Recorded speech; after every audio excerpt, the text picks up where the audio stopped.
13장입니다.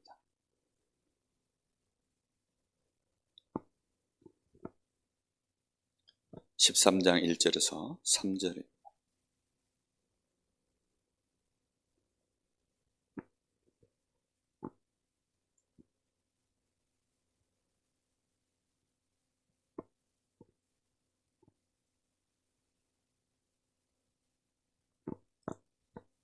우리 다 같이 합독하겠습니다. 안디옥 교회에 선지자들과 교사들이 있으니 곧 바나바와 니게르라 하는 시므온과 구레네 사람 루기오와 분봉왕 헤롯의 젖동생 마나엔과 및 사울이라. 주를 섬겨 금식할 때에 성령이 이르시되 내가 불러 시키는 일을 위하여 바나바와 사울을 따로 세우라 하시니 이에 금식하며 기도하고 두 사람에게 안수하여 보내니라. 아멘.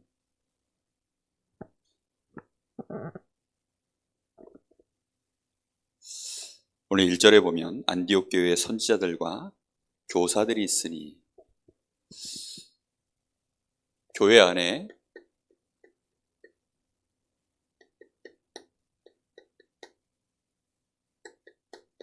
선지자와 사역, 이 교사들이 세워져 있다는 것은 정말 엄청난 응답의 시간표에 들어간 것입니다. 단순히 목회자 한두 사람이 아니라 교회 안에 하나님의 이 복음의 말씀, 하나님의 나라의 일을 정확하게 알고 그리고 성령의 역사를 실제로 누릴 줄 아는 그런 선지자와 교사들, 다시 말하면 이런 사역자들이 교회 안에 세워져 있다는 것은 굉장한 축복입니다. 예루살렘 교회만 해도 누가 사역자인지 정확하게 사실은 잘 세워져 있지 않았었어요. 안수받은 자들 중에 현장에 나가서 말씀을 전한 자들은 있었지만 따로 이 사람들이 선지자고 이 사람들이 교사야 라고 이렇게 명쾌하게 세워져 있지 않았었습니다. 여러분들이 오늘 이 말씀을 그래서 마음에 굉장히 많이 사모하셔야 되고 우리 교회의 기도 제목으로 딱 잡으셔야 됩니다.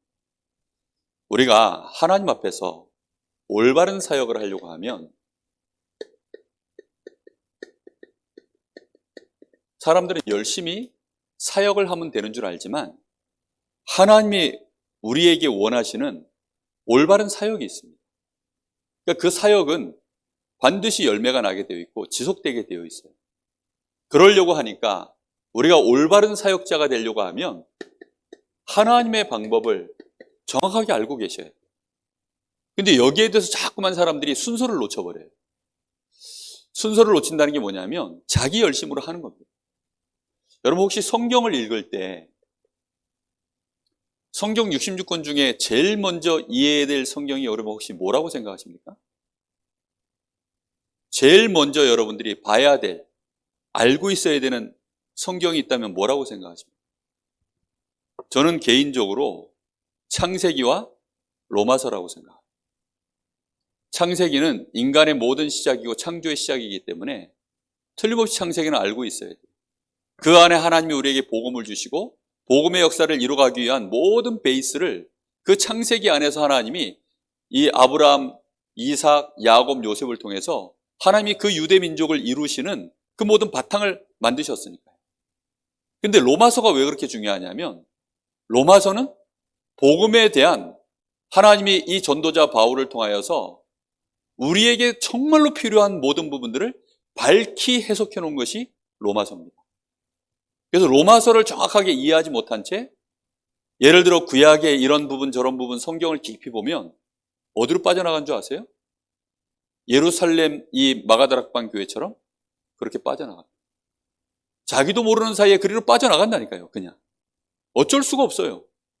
그러다 보니까 우리 다락방 안에도 왜 우리 다락방 안에는 회개가 없냐 이런 말을 하는 목회자들, 사역자들이 생각보다 많아요. 회개에 대한 얘기가 틀린 게 아닙니다. 그런데 회개 당연히 있어야 됩니다. 근데 그 회개에 대한 내용이 종교적인 회개를 주로 많이 얘기해요. 근데 그런 식인 겁니다.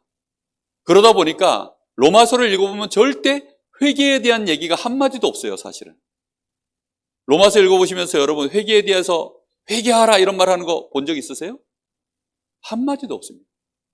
그런 단어 자체가 아예 거의 없어요. 그러면 복음이 뭔지를 정확하게 알면 왜 회개라는 단어가 거기에 안 들어가 있는지를 이해할 수 있게 되어집니다. 그런데 이런 거에 대한 이해도가 너무 약하다 보니까 자꾸만 엉뚱한 길로 빠져나가는 거예요. 유대인들이 할례 얘기를 계속 강조하는 것처럼 회개에 대한 미련을 못 버리는 거예요. 무슨 얘기인지 이해되십니까? 너무나 사람들이 이 말을 이해를 못해요. 그 얘기를 오늘 다 할 수는 없고요. 그래서 우리가 하나님의 방법을 진짜 안다는 건 뭐냐면 하나님은 그리스도로 끝내셨어요. 진짜 이 말을 알아들어야 되는데 이 그리스도로 끝냈다는 말을 가장 완벽하게 풀어놓은 성경이 로마서입니다. 그래서 로마서를 제대로 내가 혼자서 읽고 은혜 받고 그걸로 감동받고 나의 연약한 부분들 그걸로 기준을 다시 보고 갱신시키고 이런 걸 해낼 수 있을 만큼 내가 로마서를 이해하지 못하면 사실은 복음 이해를 굉장히 조금밖에 못합니다. 오죽하면 로마서를 성경 66권에 다이아몬드라고 표현했어요. 성경 66권의 다이아몬드가 로마서입니다. 그 로마서 안에서도 이 다이아몬드 안에서도 가장 빛나는 부분이 있잖아요. 그게 로마서 8장이라고 표현했어요. 그만큼 복음에 대한 깊은 이해가 있어야 되는데 이 복음에 대하여 깊은 이해가 없으면 나도 모르는 사이에 자꾸만 다른 쪽으로 빠져나가요. 뭐가 안 생겨나느냐? 자꾸 걸리는 게 생겨요. 당연성이 생겨나질 않습니다. 오직 그리스도 한 분이면 됐다라고 이게 계속 복음적인 이해가 논리로 당연하게 계속 모든 문제 끝으로 그래서 끝났구나 아무 문제 안 되는구나 이렇게 계속 당연하게 가져야 되는데 그렇게 안 가요. 그래도 그렇지 하면서 이 당연성을 깨버립니다. 말은 하지 않는데 한 구석에 이게 없어요. 그럼 그 틈바구니는 다른 게 메우고 있습니다. 마치 바위가 이렇게 있잖아요. 그럼 여기 이 틈바구니에다가 쐐기를 하나 이렇게 박아 놓습니다. 그 쐐기를 하나 박아 놓으면 시간이 지나면 겨울이 되면서 이게 이제 물이 이 사이로 스며들고 그리고 겨울이 되잖아요. 그러면 이게 얼고 그러면 이게 틈이 벌어져요. 그러고 나서 이런 식으로 몇 회를 지나가면 이 바위는 시간이 더 지나면서 고기가 약해지면서 이 큰 바위가 뽀개집니다. 별거 아닌 것 같은데 마귀는 우리로 하여금 지금 쐐기를 하나씩 다 박아놨어요. 우리의 각인 뿌리 체질 속에. 오직 그리스도 한 분이면 된다라고 하는 이 부분에 안 되도록 쐐기를 하나씩 다 박아놨어요. 이게 얼마나 무서운 부분인지 몰라요. 그러다 보니까 당연해야 되는데 내 마음속에 걸림이 있으면 우리는 결국은 힘을 쓰지 못합니다. 내가 확신이 안 생기니까. 그렇겠죠? 확신이 절대 안 생깁니다. 그래서 이 복음의 당연성을 여기까지 가야 돼요. 인격적인 이해까지. 왜 인격적인 이해라고 폈냐? 인격적인 이해라는 말은 지, 정, 의를 얘기하는 겁니다.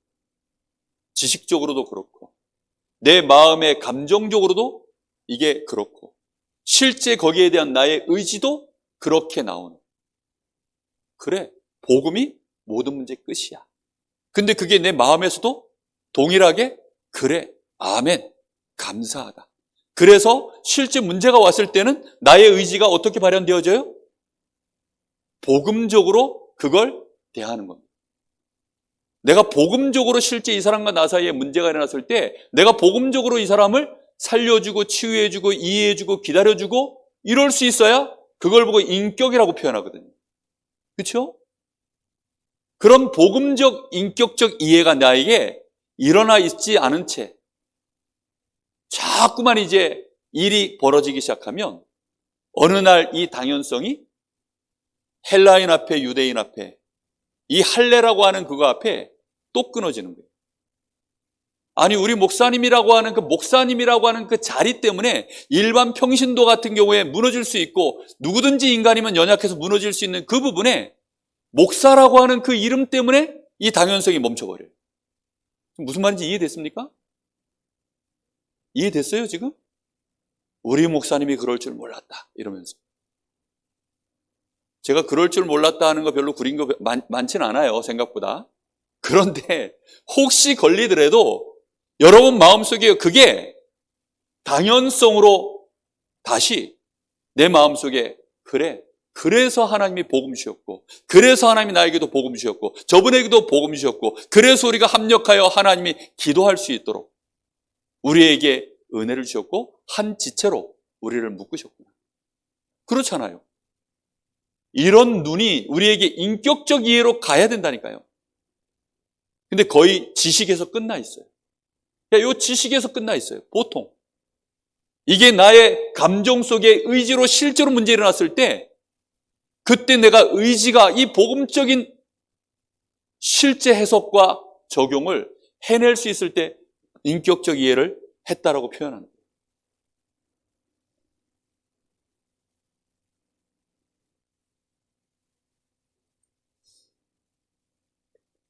정말 사람에게 와 있는 멸망, 말 그대로 멸망입니다. 완전히 망한 거예요. 그걸 보고 멸망이라고 해요. 더 이상 희망이 없는 상태, 그걸 멸망이라고 해요. 그럼 멸망에서는 반드시 무슨 단어가 필요해지는 거죠? 구원이 필요해지는 겁니다. 멸망을 이해를 못하니까 자꾸 엉뚱한 소리를 하는 거예요. 인간의 멸망 상태를 이해 못하면 구원이라는 말도 되게 약해져요. 조금 도움을 줬더니 빠져나올 수 있는 수준, 그건 종교입니다. 도무지 안 되기 때문에 나를 살려주세요. 살려만 주시면 내가 무슨 뜻인지 다 하겠습니다. 이 정도 상태가 됐을 때 그래야 구원을 제대로 이해하는 겁니다. 많은 사람들이 이걸 제대로 이해 못하면 인간적 방법에 나도 모르게 매력을 느껴요. 인간적인 방법이요, 굉장히 매력을 느낀다니까요. 사람이 훌륭하면 좋죠. 사람이 규모가 반듯하면 좋고, 기왕이면 유대인들끼리 다 할 수 있으면 좋죠. 기왕이면 우리 교회가 제대로 막 가면 좋죠, 응답받고. 근데 우리도 모르는 사이에 이런 실력 있는 사람들 인격적으로 이런 인간적인 방법에 자꾸만 우리도 모르게 멸망과 구원을 이해 못하니까. 그러면 멸망과 구원을 진짜 이해하면 그리스도가 유일하게 하나님이 우리에게 주신 구원의 방법이구나, 여기에 대하여 진짜 이해가 되어져요.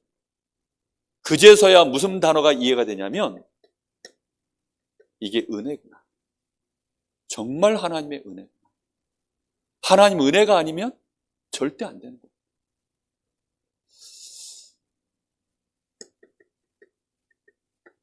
내가 이 은혜로 믿음으로 승리하는 거구나. 행함이 절대 아니구나. 이게 얼마만큼 중요한 부분인지를 여러분 많이 묵상해 보셔야 됩니다. 이거 하나가 제대로 되어져야, 그래야만 여기에서 하나님 나라의 이 일이 정확하게 우리에게요 진짜 나와집니다. 내가 복음이 이 인격적으로 내 속에 당연성으로 자리 잡혀지면 내가 필연적으로 내 마음속에 이게 나와요. 배경에 대한 이해가 나오고, 이게 배경에 대한 이해가 나와요. 아, 저 사람이 그럴 수밖에 없구나. 나라는 인간이 이럴 수밖에 없구나. 이런 배경적인 이해가 된다니까요. 이 사람이 지금 뭐 나이가 몇 살이고, 이 사람이 지금 학벌이 어떻고, 이 사람이 지금 직분이 뭐며, 이런 거 말고 창세기 3장에서부터 시작된 이 한 가문 안에 흘러내려오는 이 엄청난 영적인 배경들이 실제로 이해가 되어져요. 이 지역에 대한 실제적인 이해가 되어집니다. 다시 말하면 육신의 나라에서 계산되어지는 거 말고요, 이거 가지고 따지는 거 말고, 이거는 참고만 할 뿐이고 진짜 보여지는 게 뭐냐면 이 사단의 나라의 배경 안에서 무너질 수밖에 없는, 도무지 이해가 되지 않는, 육신적으로는요 이 사람이 엄청난 엘리트입니다. 이 사람이요 정말로 대단한 학자예요. 누가 봐도 이 사람은 성공한 사람입니다. 근데 말도 안 되는 이런 범죄와 이상한 이 영적 문제로 사람들이 이상한 짓들을 많이 하잖아요. 사단의 나라라고 하는 이 배경을 진짜 이해가 되어지면 그럴 수밖에 없고, 그래서 우리에게 시급하게 해야 될 일이 뭐냐면, 그래서 하나님 나라의 일, 이게 가장 중요한 부분이구나. 그래서 여기에 뭐가 필요해져요? 이 복음이 증거되는 길 외에는 답이 없구나. 복음 외에는 도무지 이 문제 해결할 길이 없구나. 이렇게 되어지는 겁니다. 가이사 황제도 뭐가 필요해요? 그리스도가 필요합니다. 저 절간에 저 어마어마한 스님들도 결국 누가 필요해져요? 그리스도가 필요해져요. 저 로마 교황청의 그 교황도 결국은 누가 필요합니까? 그리스도가 필요합니다. 모든 사람을 볼 때 그리스도가 필요하고, 그래서 여기에 대하여 우리의 마음속에 오직 성령,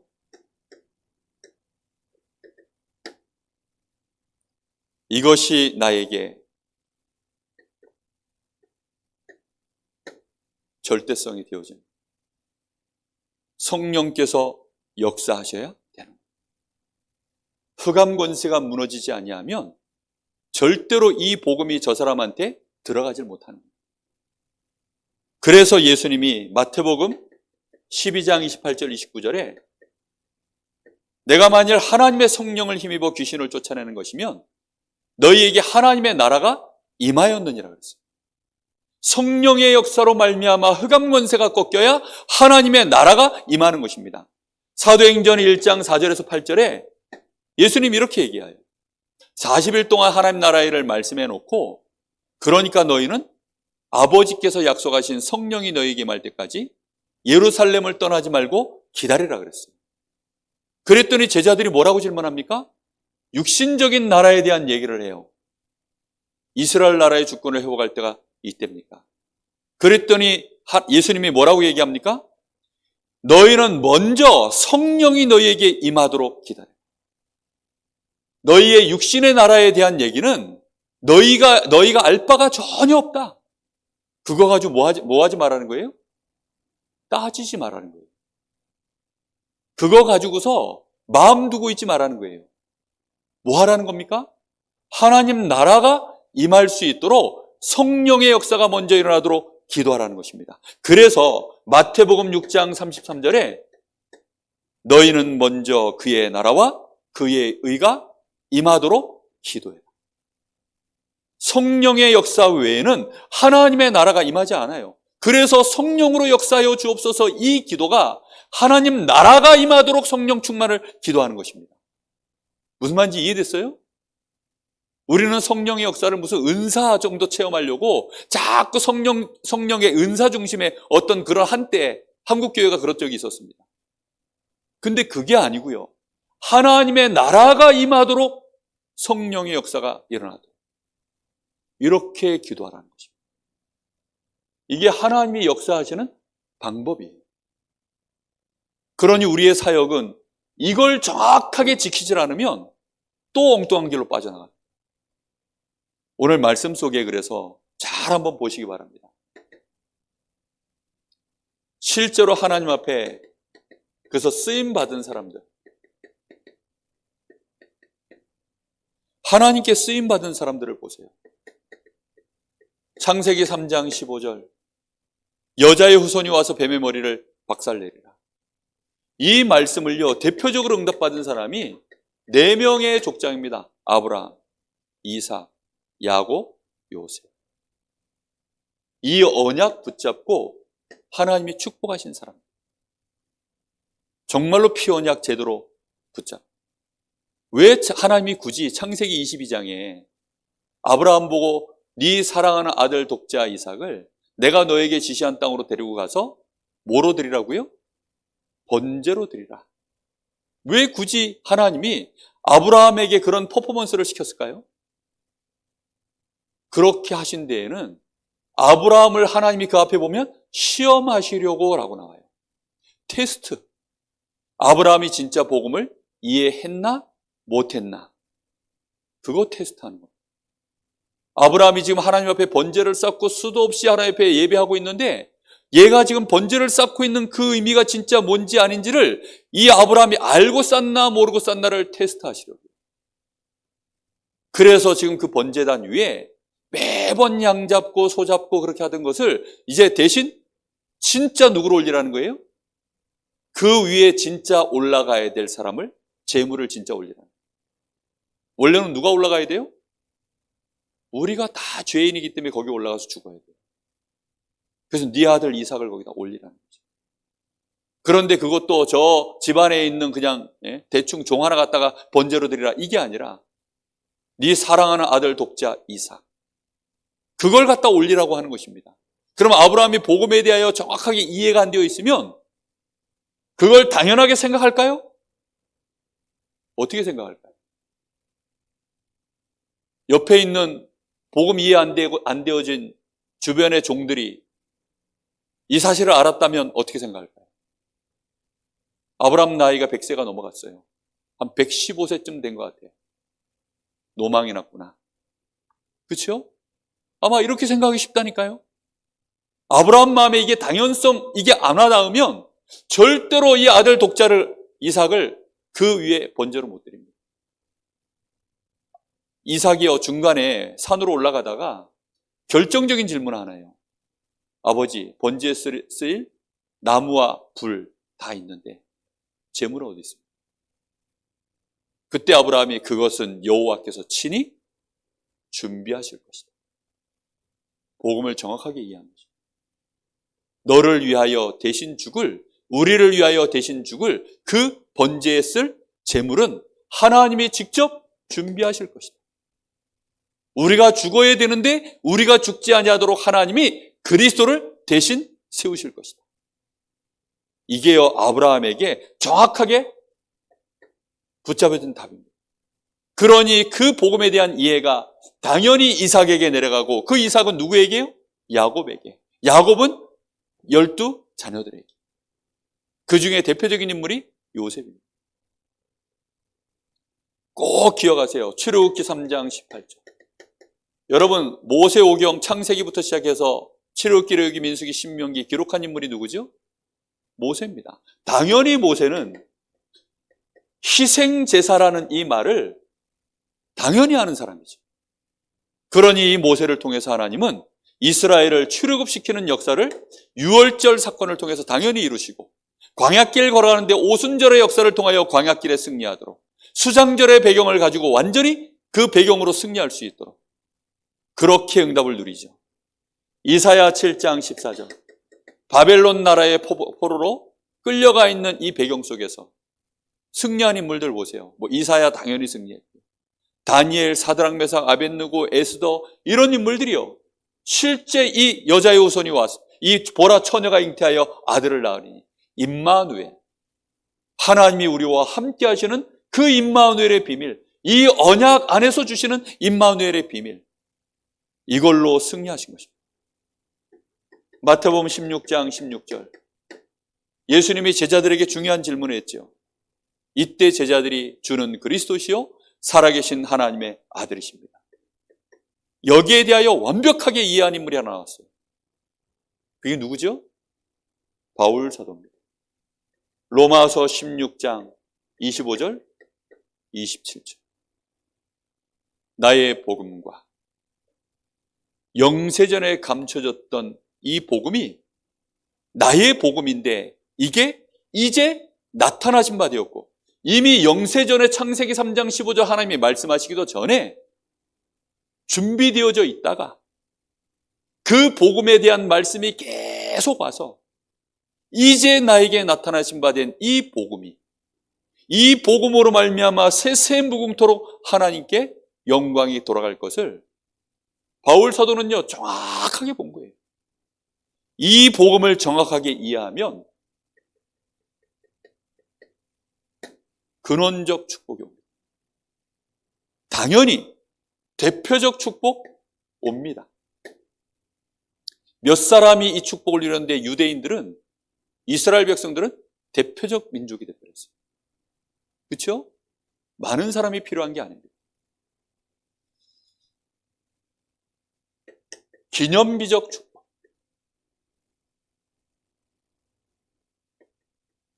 불가항력적인 축복.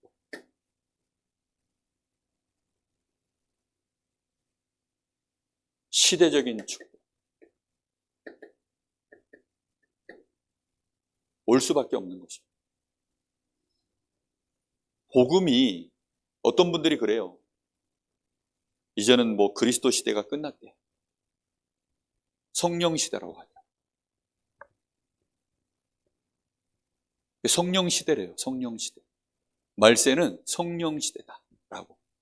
그럼 구약 시대는 무슨 시대입니까? 구약 시대는 성부 시대고, 신약 시대는 성자 시대고, 이제 말세는 성령 시대입니까? 절대 그렇지 않아요. 너무 복음에 대한 짧은 지식을 갖고 있는 겁니다. 우리가 정말, 저는 그래서 성경, 유 목사님이 랩런트들이 책 많이 보는 것도 솔직히 좀 껄끄럽다는 거예요. 여러분, 성경도 마찬가지입니다. 복음에 대한 확실한, 내가요, 인격적인 이해, 이 당연성이 뚫려 있지 않으면 성경 읽다가요, 유대인처럼 빠져요. 성경 읽다가 바리새인처럼 빠져나갑니다. 나도 모르는 사이에 그쪽으로 자꾸 조금씩 그렇게 가요. 표가 잘 안 날 만큼. 표가 잘 안 날 만큼 갑니다. 본인이 눈치 못 챌 만큼 조금씩. 마귀 전략은 딱 그렇게 해요. 마귀는 창세기 3장 사건 일으킬 때 선악과를 먹지 말라 하시더냐, 이렇게 질문 안 했어요. 그죠? 복음 앞에, 말씀 앞에 조금씩 이렇게 들어오고, 그래서 못 느끼도록, 위기감을 모르도록. 내가 나중에 완전히 망할 때는, 그래서 암이 무서운 겁니다. 암은요, 조금씩 이렇게 들어오잖아요. 어느 날 내가 발견됐을 때는요, 완전히 망하는 거예요. 안디옥 교회는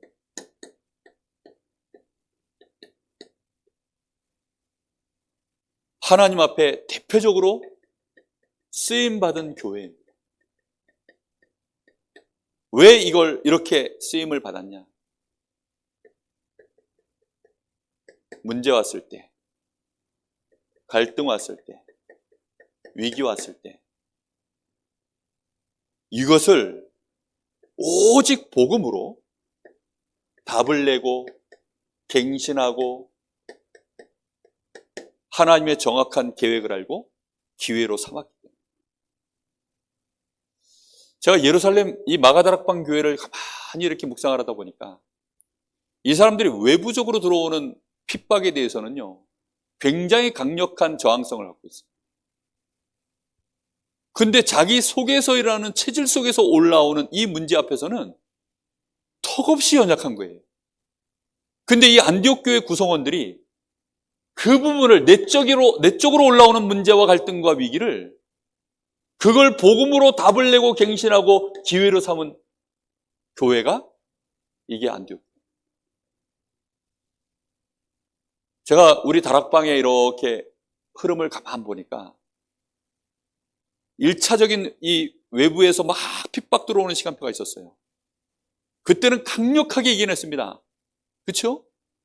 심지어 뭐 누명 쓰고 뭐 정말 정죄받고 뭐 다 해도 그 강력한 그 시간표들을 다 이겨냈어요. 근데 문제는 교회 안에서 이게 올라올 때, 이거 복음으로 답을 내고 더 갱신하고 그걸 기회로 삼는, 요걸 못해낸 교회들이 생각보다 많습니다. 여러분, 그래서 우리는 정말 마음에 하나님 앞에서 이거요, 심각하게 생각하고 기도해야 됩니다. 오늘 말씀을요, 정말 마음에 많이 담으셔야 돼요. 이 사람들이 얼마만큼 제대로 답을 냈냐?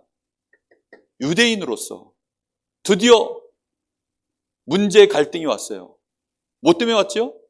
역사가 막 일어나서 지금 진행돼 나가는데 누굴 만났어요? 할례받지 않은 헬라인을 만난 거예요. 헬라인을 만난 게 아니라 사실은 헬라인 중에도 할례받은 사람이 있어요. 그 사람은 헬라파 유대인이라고 합니다. 할례받지 아니한 유대인, 다시 말하면 이방인, 더 정확하게 말하면 할례 안 받은 자, 이 사람들을 만났는데 이 유대인들이 이 안디옥 교회가 뭐 해냈죠? 갱신을 해냈어요. 무슨 말인지 이해됐습니까? 이게 절대 간단한 얘기가 아니에요. 어떤 사람들은요, 10년 지나고 20년 지나도 똑같은 문제에 맨날 걸려 넘어져요. 답을 갖고 있는 게 문제가 아니라 답을 갖고 갱신해내야 되는데, 하나님 답 주셨잖아요. 내가 깨끗하고 내가 거룩하다 한 것을 왜 너희들이 부정타다 하냐? 하나님이 막 성령으로 역사하셔서 거기에 막 성령이 임하고 막 그래서 이 고넬료가 실제로 우리와 똑같이 예수 믿을 때 성령 임하는 거 다 보여줬어요. 답을 줬는데 사람들은 그 답 앞에 뭘 안 했어요? 마가다락방 교회는 갱신 안 하는 겁니다.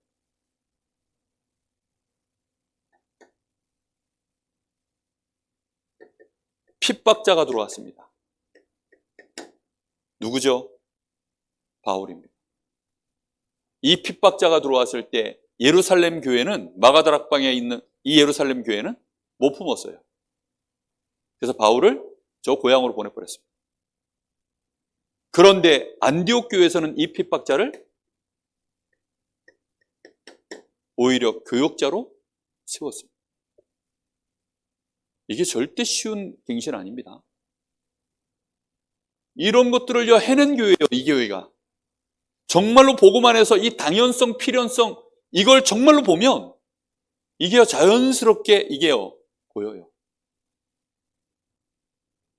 뿐만 아니라 큰 무리를 가르쳤는데, 다시 말하면 그 안디옥 교회에 있었던 모든 사람들, 그 안에는 뭐 헬라인들, 유대인들, 여자, 남자, 노예, 자유자, 종, 뭐 죄수들, 수없이 많은 사람들이 있는데 그 모든 사람을 뭘로 갱신시켜냈어요? 쟤는 이방인이고, 쟤는 유대인이고, 쟤는 노예고, 쟤는 그 사람의 주인이고, 이렇게 안 하고 뭘로 싹 바꿨어요? 그리스도인이라 칭함을 받는, 이렇게 싹 다 갱신해버렸어요. 그러니 당연히 쓰임을 받죠. 하나님이 가장 원하시는 복음의 당연성이 들어간 교회. 그러면 하나님은 필연적으로 뭘 하실까요? 하나님 나라의 일을 보여주십니다. 당연한 거예요. 이 사람들이 얼마만큼 갱신을 해놨냐? 물질까지도요, 큰 흉년이 들었습니다. 천하의 기근이 들었어요. 그런데 이 사람들이 어떻게 했느냐? 자기들의 가지고 있는 것들을 내어서는 그것을 돈을 모아서 누구의 손에 쥐어줍니까? 바울과 바나바의 손에 쥐어줘서는 예루살렘 교회 가서 부조를 하도록 이렇게 만들었어요. 어느 교회가 더 큰 교회지요? 예루살렘 교회가 더 큰 교회입니다. 작은 교회가 큰 교회에 이렇게 한 거예요. 모태가 되어지는 교회가, 자녀가 되는 교회가 모태가 되는 교회를 위하여 그렇게 한 겁니다.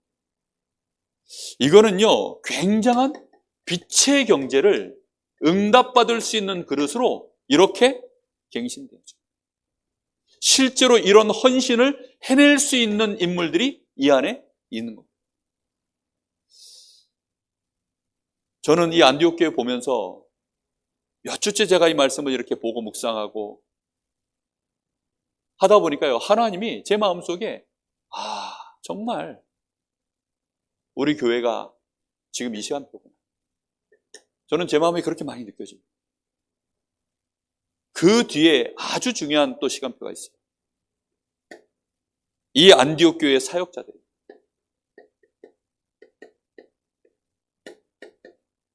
오늘 제목이죠. 자, 여기에 사역자들이 지금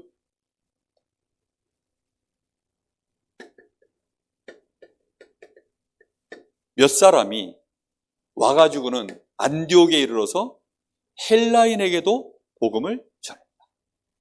이 몇 사람의 사역자들 눈이 뭘 볼 줄 아는 눈이 열려진 거예요?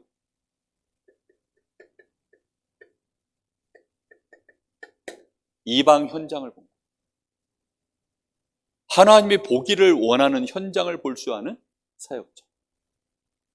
단순히 내가 이방인을 이해하고 넘어선 이 복음의 당연성, 이것만 갖고 있는 게 아니라 이게 진짜라면 현장에 이제 어떤 현장이 보이는 거예요? 아예 저 현장에 가서 이 복음 전해야 되겠구나. 수동적으로 하나님이 강제로 고넬료를 붙여주니까 어쩔 수 없이 복음 전하는 게 아니고, 그리로 가서 이방인들, 저 헬라인들에게만 가서 아예 그들을 타켓으로 하나님이 원하시는 그 현장에 가서 복음을 전할 수 있는 몇 사람의 사역자. 이런 사람들이 일어났습니다.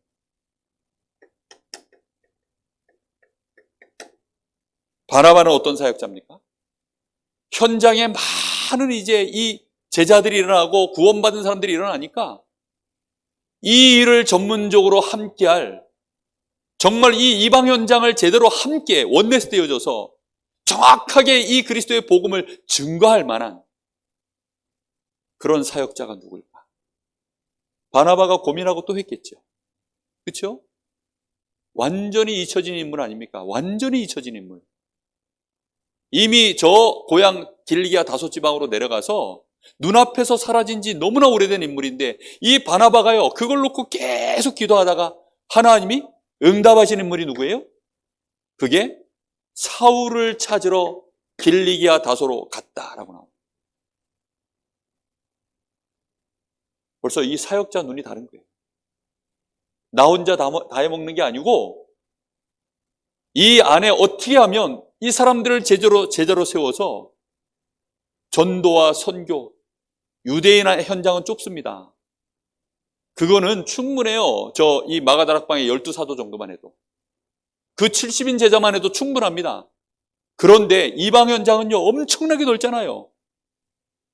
온 유대, 사마리아, 저 땅끝, 로마, 아시아, 엄청나게 그 넓은 현장들, 거기를 다 뛰려고 하면 엄청나게 많은 제자들을 이렇게 세워야 되는데 혼자서는 절대 안 되는 거예요. 그러니 핍박자라 할지라도 이 사람이 정말로 그리스도를 체험하고 그리스도 앞에 무릎 꿇은 하나님의 자녀가 맞고 그리스도의 제자가 맞다면 그 사람을 끌어당기는 것입니다. 끌어당기는 정도가 아니라 아예 어떻게 했습니까? 함께 이 일에 바울과 바나바가 아예 어떻게 했냐? 팀을 이루어서 사역을 감당한 겁니다. 팀 사역의 축복을. 이렇게 응답을 누려간 거예요. 이 사람들이 사역을 하는데 모든 사람이 오직 그리스도인이라 일컬음을 받을 수 있는 복음 안에서 사역의 방향 자체가 뭐였냐면 복음 안에서 원네스였어요. 여러분 생각해 보세요. 지금 유대인과 헬라인 사이에, 이 할례자와 비할례자 사이에 이 고리요, 지식적으로는 이해가 돼도 감정적인, 정서적인 골은요 엄청나게 깊어요. 그렇죠? 그 골을 메워버리는, 오직 그리스도인이라고 하는 이 하나로 원네스 되어지는 이 방향으로요 계속 제자들을 가르친 것입니다. 그리고 실제로 제자들에게 이 두 사람이 얼마나 신뢰를 받았는지, 아예 부조하는 일, 이 부조하는 일은 무슨 말이죠? 물질 자체를 이 두 사람에게 맡긴 거예요. 안디옥 교회의 큰 재정의 문제를 이 사람에게 맡길 만큼. 이렇게 교회에 가기 시작. 자, 잘 한번 생각해 보세요. 예루살렘 교회는 태생적으로 예수님이 질서를 세워놨어요. 태생적으로 예수님이 질서를 딱 세워놨습니다. 그래서 거기에 이 마가다락방 교회는 당회장이 누구죠? 베드로입니다. 베드로. 그리고 함께 동역하는 이 사역자들, 목회자들이 누굽니까? 그 12사도예요. 그리고 거기에 중직자들, 70인 제자들, 특히 안수하여 세운 7 집사들, 이렇게 교회가요, 태생적으로 이 사도들 중심으로요, 쫙 가도록, 그래서 사도의 가르침을 받아 또 오로지 기도하며 힘쓰며 이게 되어졌어요. 근데 지금 여기에는 그런 인물이 한 사람이라도 있어요? 없지요. 심지어는 누가 먼저 와서 여기 교회를 세웠습니까? 바나바가 와서 세웠습니까? 바울이 와서 세웠습니까? 아니죠. 평신도 제자들이 먼저 와서 교회를 세웠어요. 자, 이렇게 되어지면 실제로 교회의 구심점이 자칫 잘못하면 바울과 바나바 쪽으로 옮겨오기가 굉장히 어려워요. 무슨 말인지 지금 이해되고 있죠? 그죠? 이 두 사람 중심으로 해야 된다가 아니라 진짜 우리가 전도하고 선교하려고 하니 누군가는 여기에 앞장서서 인도받아야 될 리더가 필요한 거 아니냐. 그건 당연한 거 아니겠습니까? 그렇죠? 우리가 복음운동 제대로 하려고 하면요, 그럴 수밖에 없어요. 한 조직이 동아리 활동도요, 그래서 동아리 활동 하나도 조금 하는 거 하나도요, 이게요 계속해서 돌아가려고 그러면 거기에 뭐가 있어야 돼요? 임원단이 있어야 돼요. 임원단이. 회장, 부회장 뭐 해서 뭐 있어야 돼요. 그게 없으면 안 돌아간다니까요. 이게 지금 무슨 뭐 동네 무슨 뭐 동아리 활동도 아니고, 우리 주님께서 지금 세계복음화를 명령하셔서 지금 헬라 이 이방인을 향하여 지금 문이 확 열려가고 있는 이 시간표에 이 대단한 사역자들이 더 나아가 바울과 바나바 이 팀을 교회에 완전히 리더로 영적으로 육신적으로 인정해서 세운 겁니다. 무슨 말인지 이해됐죠? 여러분, 이게 굉장히 어려운 얘기예요, 사실은. 왜냐? 나도 뭐가 있으니까. 그래서 제일 어려운 게 누구냐면, 그래서 갈렙을 높이 치는 겁니다. 여러분, 모세 이후에 누굴 세웠죠? 여호수아를 세웠어요. 근데 여호수아가 모세급이 아니에요, 지금. 처음부터 모세는 태생적으로 이스라엘의 전무후무한 지도자예요, 진짜. 왜요? 출애굽의 역사를 이루었으니까요. 그리고 교육도 엄청나게 받았잖아요. 엘리트 교육을 왕궁 안에서 받았죠.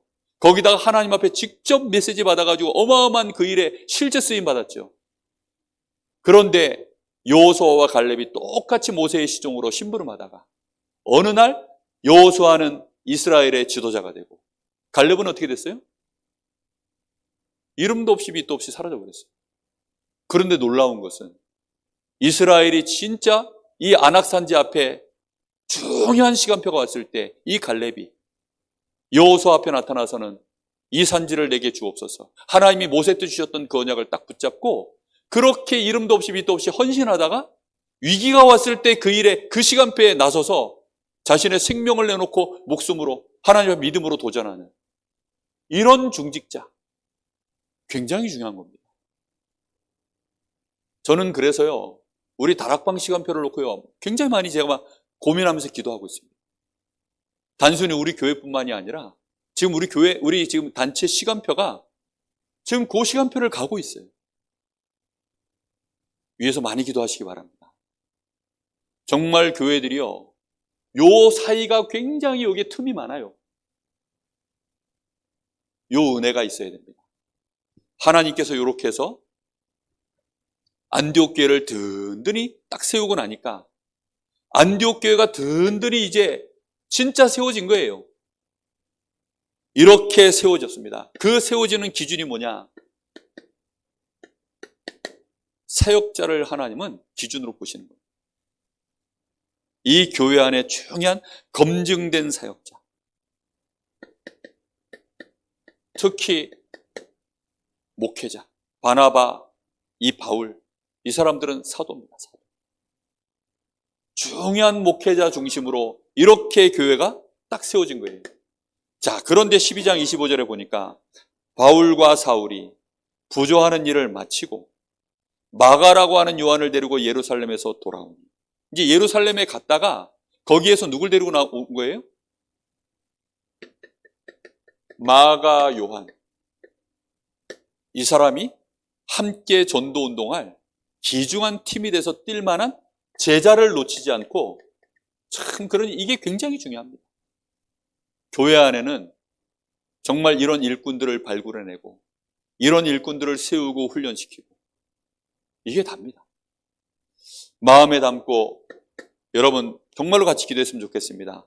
이런 일꾼들 추천이 있어야 돼요. 목사님, 누가 보니까 굉장히 전도와 이 복음을 사랑하고 전도에 정말로 중심 갖고 있는 이런 일꾼이 있습니다.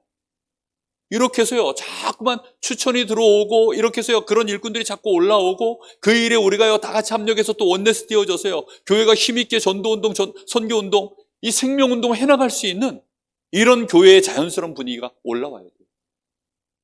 근데 안 될 교회들은 어떠냐? 목회자가 누구 한 사람 일꾼을 뽑아내면요, 시기예요. 막 그것 때문에 오히려 시험 들고. 이게 얼마나 중요한 부분인지 모릅니다. 그런데 여기에는요, 전혀 바깥에서 인물을 하나 데려왔어요. 그렇죠? 안디옥 교회에서 처음부터 같이 했던 인물이 아니라 바깥에서 데려왔다니까요. 근데 이 마가 요한이 1차 전도 여행에 누구랑 함께 갑니까? 바울과 이 바나바 팀에 함께 1차 전도 여행에 데려가는 인물로 나옵니다. 그만큼 중요한 인물로 쓰임받았다. 그리고 여기에 선지자와 교사들, 다시 말하면 이 사역자들의 이름이 구체적으로 나와요. 저는 예루살렘 교회에도 이런 이름은 안 나오더라고요. 마가다락방 교회에도 이런 인물들은 이름은 안 나왔어요. 아예 사역자 이름이 여기 딱 나왔다니까요. 근데 그 사역자 이름이 지금 보세요. 바나바, 당연히 이해되죠? 근데 니게로, 이 흑인들은 그때 당시에 다 노예들입니다. 근데 이 노예인 시므온, 이 사람이 사역자예요. 뿐만 아니라 구레네 사람 루기오, 그리고 분봉왕 헤롯의 젖동생, 이 핍박자 헤롯 왕의 젖동생입니다. 요런 사람, 요 마나엔이 사역자예요. 그리고 사울이 사역자. 이렇게 구체적으로 교회 안에 뭐가 지금 딱 정립이 된 거예요? 사역자가 딱 정립이 돼요. 저는 그래서 바라기를, 목회자는 물론 당연히 사역자로 서죠. 근데 교회 안에, 우리 교회 안에 사역자. 이게요, 탁탁탁 이렇게 다 인정될 만한, 혹시 여러분 사역자 누구 있습니까? 그런 거 혹시 이름 딱 세우면요, 다 시험 들걸요. 자칫 잘못하면요, 이게 시험 들기 딱 좋아요. 왜요? 그 사람 이름이 높아지니까. 이렇게.